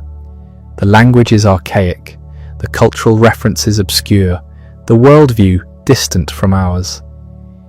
Yet the plays keep speaking. They address jealousy, ambition, love, betrayal, power, mortality, identity. The human fundamentals haven't changed. Technology evolves, social structures shift, but the emotional core of human experience remains recognizable across centuries. Shakespeare's influence on the English language itself is nearly impossible to measure because it's so pervasive. Phrases that feel like common expressions originated in his plays. Break the Ice, Wild Goose Chase, Heart of Gold, Tongue-Tied, Wear Your Heart on Your Sleeve, hundreds of others. He didn't necessarily invent all of them, but he popularized them, gave them currency, embedded them so deeply that we've forgotten their source. The plays have become cultural reference points, shorthand for complex ideas. Calling someone a Romeo or a Scrooge. Wait, that's Dickens. Calling someone a Romeo immediately communicates something about their personality. Describing a situation as Kafkaesque. No, that's also different. Describing a difficult choice as Hamlet-like conveys the paralysis of overthinking. The characters and stories have transcended their original context to become archetypal. This process continues. Each new generation stages the plays differently, finds new meanings, argues about interpretations. Shakespeare remains alive not despite his age, but because of his depth. There's always more to discover, another angle to explore, a different performance choice to try. The question of authorship has generated mountains of speculation and entire alternative theories. Anti-Stratfordians argue that William Shakespeare of Stratford-upon-Avon couldn't have written the plays. The reasoning varies but centres on class and education. How could a glover's son from a provincial town possess the knowledge displayed in the works? The plays demonstrate familiarity with court politics, Italian geography, legal terminology, falconry, military strategy, foreign languages. Critics argue this requires aristocratic education and experience. Candidates proposed as the real author include Francis Bacon, Christopher Marlowe, Edward de Vere, the Earl of Oxford, and even Queen Elizabeth herself. Each theory constructs elaborate explanations for why the true author needed a front man. Oxford was too high-ranking to publish under his own name. Marlowe faked his death and continued writing in secret. The evidence presented typically involves cryptograms, hidden messages in the texts, and biographical coincidences. The mainstream scholarly consensus remains that William Shakespeare of Stratford wrote the plays attributed to him. The evidence is substantial. His name appears on published quartos. Fellow playwrights and actors who knew him personally, Ben Jonson and others, wrote about him as the author. The first folio's dedication explicitly identifies him. Legal documents connect him to the theatre business. No contemporary ever suggested someone else wrote his works. The knowledge objection doesn't withstand scrutiny. Shakespeare didn't need to visit Italy to write about it. Books existed describing foreign locations. Other playwrights from similar backgrounds, Marlowe was a shoemaker's son, displayed comparable range. The plays contain factual errors that an educated aristocrat presumably wouldn't make. Italian cities are given sea coasts they don't possess. Legal terminology is sometimes misapplied. These look like the mistakes of someone working from second-hand sources, exactly what we'd expect from a talented provincial writer. The authorship controversy reveals more about class prejudice than literary history. The assumption that genius requires aristocratic breeding is fundamentally anti-democratic. It suggests that ordinary people cannot produce extraordinary art. Yet history contradicts this repeatedly. Dickens was a factory worker as a child. Keats was a surgeon's apprentice. The notion that background determines capability is precisely what the plays themselves often challenge. What we can say with certainty is that someone wrote these plays in the 1590s and early 1600s, and that person was deeply involved in London theatre. The works demonstrate intimate knowledge of stagecraft, actor capabilities, audience psychology. They were written by a working playwright who understood what would succeed in performance. Whether that person was named William Shakespeare or used that as a pseudonym, the plays exist and their authorship debate, while fascinating to some, doesn't change their content or impact. The Globe Theatre burned down during a performance of Henry VIII in 1613, when a theatrical cannon misfired and ignited the thatched roof. It was rebuilt within a year, but Shakespeare's active writing career was essentially over. He returned to Stratford, made his will, and died in 1616 at age 52. The cause of death is unrecorded. The monument erected in Holy Trinity Church shows him holding a quill and paper, identified as a writer. 7 years later, in 1623, two of his fellow actors, John Heminger and Henry Condell, published the first folio. This collected edition contained 36 plays, half of which had never been printed before. Without this publication, we would have lost Macbeth, Julius Caesar, Twelfth Night, The Tempest, Antony and Cleopatra, and others. The plays existed only as theatrical scripts in the company's possession. Heminger and Condell undertook the project to preserve their colleagues' work, not for profit, but for posterity. The first folio's preface, written by Ben Jonson, declared Shakespeare not of an age, but for all time. This was published 7 years after Shakespeare's death, so Jonson was making a prediction, not reporting established fact. Yet the prediction proved accurate in ways Jonson couldn't have imagined. How does a playwright from the early modern period retain relevance 4 centuries later? Part of the answer is institutional. Schools teach Shakespeare, theatres produce him, scholars study him, creating a self-perpetuating cycle. Once someone becomes canonical, they stay canonical because resources and attention flow toward them. This doesn't explain the initial success or why the cycle began, but it explains persistence. The deeper answer involves the play's construction. They're open enough to accommodate wildly different interpretations, but structured enough to remain coherent.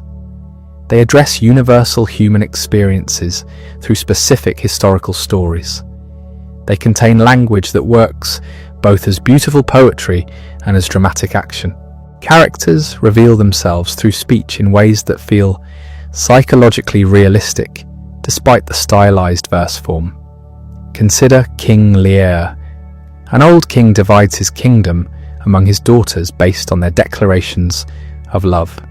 The two who flatter him receive everything. The one who speaks honestly gets nothing. This setup is a fairy tale, but what follows is brutal psychological realism.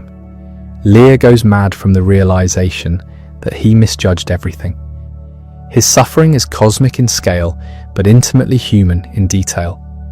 The play can be read as political allegory, family drama, existential tragedy, or critique of power. Productions emphasize different aspects, but all find support in the text. Or, take Othello, where a Moorish general in Venetian service is manipulated by his ensign, Iago, into believing his wife has been unfaithful. The play addresses race, jealousy, trust, manipulation, and military culture. Iago's motivations remain ambiguous. He gives multiple contradictory explanations, making him endlessly fascinating and disturbing.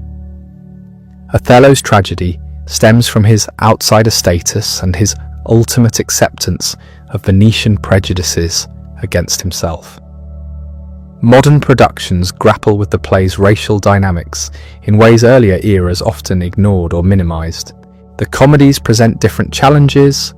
Modern audiences sometimes struggle with them because the humor depends on conventions we no longer share. Disguised plots where characters fail to recognize each other despite minimal costume changes require theatrical acceptance.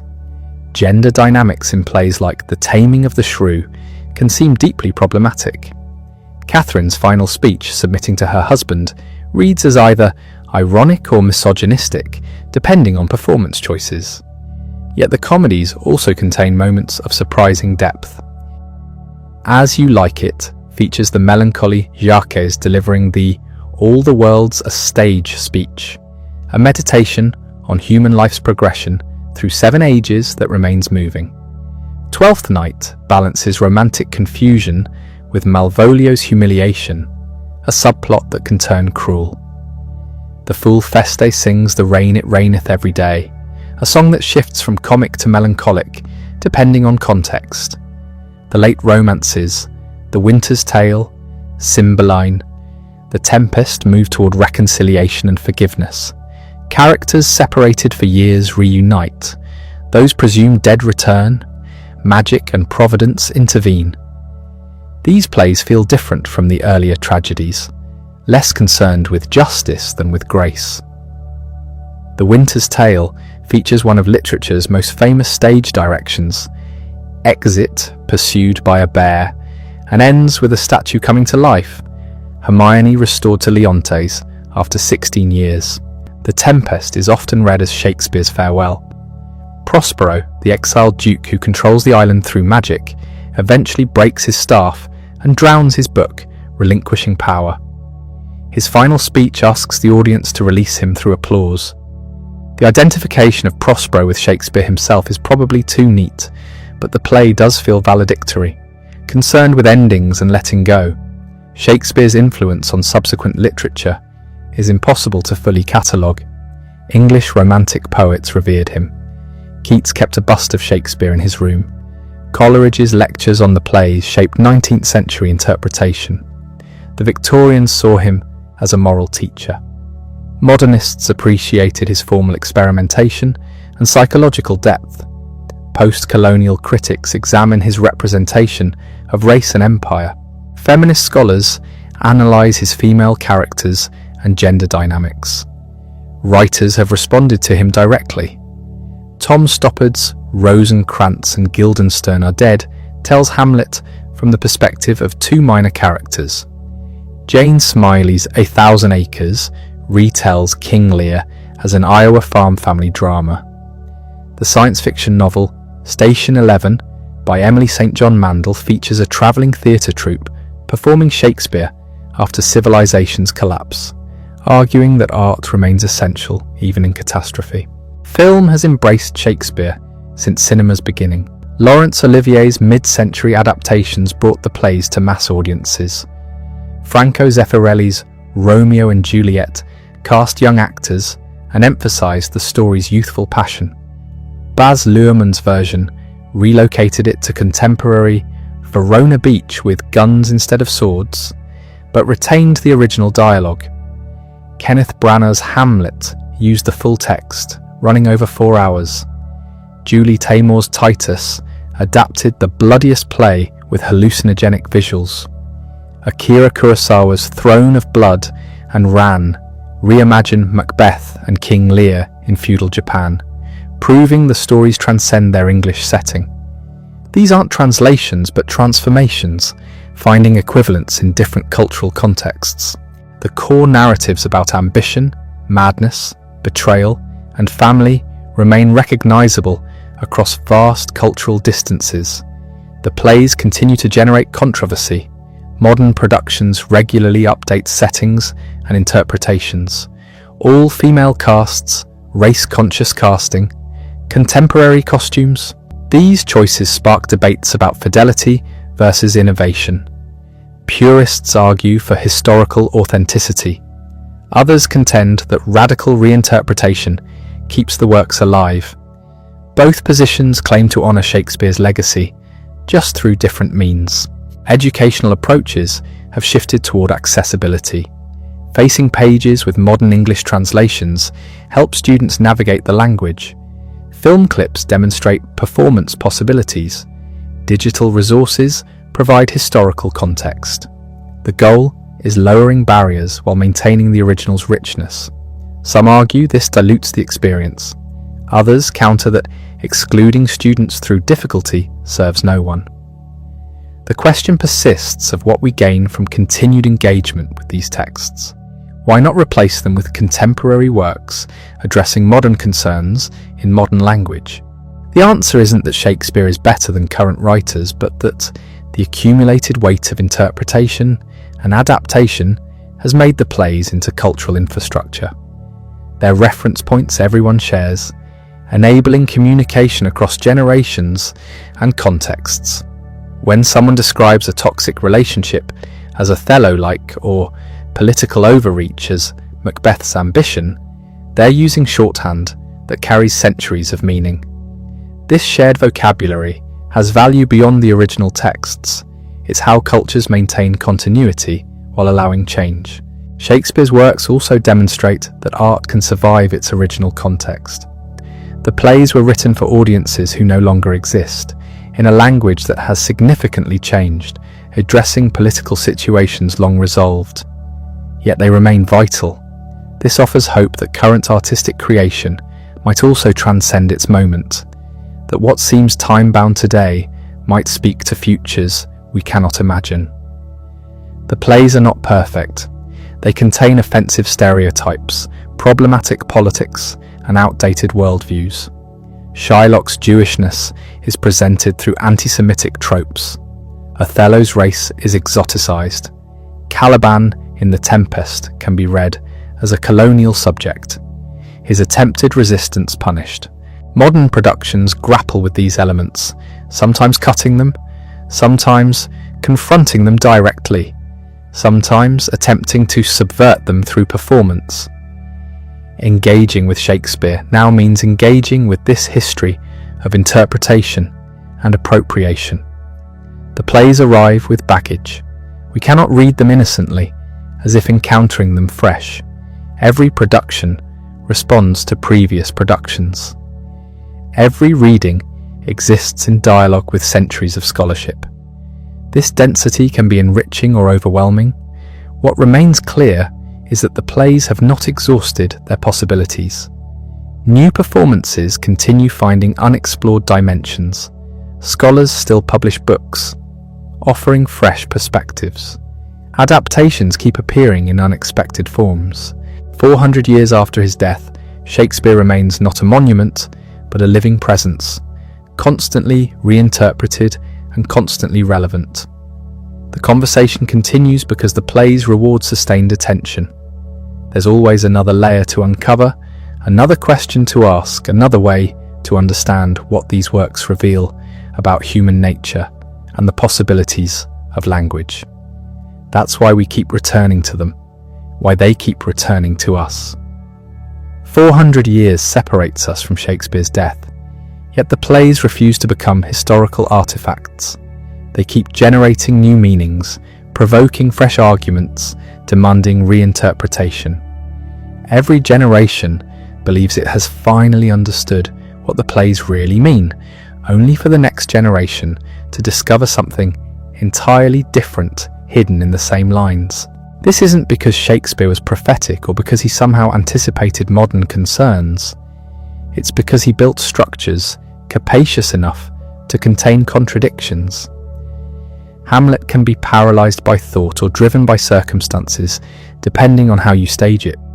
Both readings live in the text simultaneously. The plays don't resolve into single meanings. They proliferate meanings, offering different faces to different eras. The language itself keeps evolving in reception. Phrases that originated in the plays have become so embedded in English that native speakers use them without awareness of their source. We've inherited Shakespeare's vocabulary for describing human experience. When we talk about jealousy, ambition, love, betrayal, we're often unconsciously echoing his formulations. He didn't just write about these experiences, he gave us the language to recognize and articulate them. The authorship controversy will likely never completely disappear because it offers narrative satisfaction that facts cannot. A hidden aristocrat writing under a pseudonym is more dramatic than a talented provincial working incredibly hard. But the conspiracy theories ultimately miss what matters. Someone wrote these plays in London between 1590 and 1613. That person understood theatre intimately, knew what would work on stage, and possessed extraordinary linguistic gifts. Whether his name was actually William Shakespeare, or whether he used that as a front, the plays exist and they've shaped 4 centuries of literature, theatre, and thought. The real mystery isn't authorship, it's creation itself. How does any human mind produce Lear's storm speeches or Hamlet's soliloquies? How does someone invent Falstaff's wit or Lady Macbeth's ambition? Genius remains inexplicable, regardless of its origin. We can trace influences, identify sources, analyze techniques, but the final leap from competence to mastery defies complete explanation. What we're left with is the work. 37 plays, 154 sonnets, several longer poems. Some are greater than others. The late comedies don't match the tragedy's power. The early histories show a writer still learning his craft, but even the lesser works contain moments of extraordinary achievement, flashes of the intelligence that would produce the masterpieces. Shakespeare didn't write for eternity. He wrote for next week's performance, for audiences who paid a penny to stand in the pit, for actors who needed roles that showcased their abilities. The plays were commercial products in a competitive entertainment industry. They succeeded because they gave audiences what they wanted while also pushing beyond simple satisfaction into genuine artistic achievement. That combination of commercial viability and artistic depth is rare. Most art that aims for popularity sacrifices complexity. Most complex art accepts limited audiences. Shakespeare managed both simultaneously. The groundlings got their sword fights and dirty jokes. The educated patrons got their classical allusions and philosophical depth. Somehow, the same play satisfied both groups without feeling compromised. The plays have been conscripted into every imaginable agenda. Monarchists and republicans both claim him. Christians find religious allegory, while secularists note his skepticism. Conservatives see traditional values affirmed while radicals discover subversion. Everyone finds what they're looking for because the plays don't insist on single interpretations. They present situations and let audiences draw conclusions. This openness is deliberate craft, not accident. Shakespeare could have written morality plays with clear lessons. He chose not to. He created characters who argue persuasively for opposing positions. He structured plays so different readings remain valid. The ambiguity is the point, an acknowledgement that human experience resists simple categorization. Modern productions continue testing the play's limits. Gender-blind casting, updated settings, radical cuts and rearrangements, all these experiments reveal that the works can absorb enormous change while remaining recognizable. You can set Romeo and Juliet in contemporary Los Angeles or Macbeth in Soviet Russia, and the stories still function. The specific details matter less than the underlying structures of desire, ambition, betrayal, reconciliation. But the language matters enormously. Translations exist in hundreds of languages, some excellent, but something essential disappears as in the transfer. The wordplay, the rhythms, the density of meaning, these are inseparable from the specific sounds and syntax of early modern English. This creates a problem for global accessibility. The plays are tied to a language most of the world doesn't speak natively, yet they've become international cultural property anyway. German theatres program Shakespeare as frequently as English ones. Japanese film directors have created definitive interpretations. The plays have escaped their linguistic origins to become world literature, recognized across cultures as examining fundamental human concerns. Education keeps them alive, but also risks killing them through overfamiliarity. Students forced to analyze Romeo and Juliet in 9th grade sometimes develop lifelong resistance. The language is genuinely difficult for contemporary readers. 400 years of linguistic change creates barriers, but the difficulty also creates rewards. Working through the language to reach the meaning teaches close reading in ways simpler texts cannot. The plays remain controversial precisely because they remain relevant. If they were safely historical, no one would argue about them. The ongoing debates about whether The Merchant of Venice is anti-Semitic or whether The Taming of the Shrew is misogynistic matter because people still stage these plays for contemporary audiences. The works aren't museum pieces, they're living documents that keep generating new problems and possibilities. Shakespeare's influence on English literature is so pervasive, it's nearly invisible. Every writer working in English exists downstream from him. The expectation that characters should have psychological depth, that plots can mix comedy and tragedy, that language can be both beautiful and dramatic. All these derive partly from his example. He didn't invent these principles, but he demonstrated their possibilities so effectively that they became foundational. 4 centuries is a long time. Most art from the early 17th century has been forgotten. The plays that were popular when Shakespeare was writing have vanished except as scholarly footnotes. Yet his work persists, constantly performed, constantly studied, constantly adapted. This isn't because of conspiracy or institutional inertia. It's because the plays keep working. They engage audiences. They reward attention. They offer something that justifies the effort of engaging with difficult language and unfamiliar conventions. What that something is varies by person and era. For some it's the language itself, the extraordinary density and beauty of the verse. For others it's the psychological insight, the sense that Shakespeare understood human nature with unusual clarity. Some value the stories, the plots that have become archetypal. Others appreciate the theatrical craft, the way scenes are structured for maximum dramatic impact. All these readings are valid because the plays contain all these elements. They're not just vehicles for beautiful language or psychological studies or well-made plots. They're all of these simultaneously, unified through Shakespeare's particular genius for synthesis. The man himself remains shadowy. We know external facts about his life, but almost nothing about his inner experience. He left no letters, no diary, no memoir. The sonnets offer glimpses but filtered through literary convention. We cannot know what he believed about politics, religion, art or anything else with certainty. His opinions are lost, only the work remains. Perhaps that's appropriate. Perhaps the self-erasure was intentional, a recognition that the plays matter more than their creator. Shakespeare put everything into the work and kept nothing back for biography. He gave us Hamlet and Lear and Falstaff and Cleopatra, and in return asked only that we pay attention to them rather than to him. So we do. We keep staging the plays, teaching them, arguing about them, finding new meanings in familiar lines. 400 years after his death, the conversation continues. It will continue as long as people care about what theatre can accomplish, what language can express, what it means to be human in a complicated world.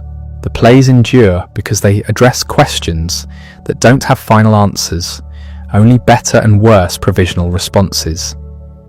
They're not solved by interpretation. They're opened up, revealing new dimensions with each encounter. That inexhaustibility is what keeps us returning, what ensures that Shakespeare remains not a monument from the past, but a presence in the continuing present, still asking questions we haven't finished answering.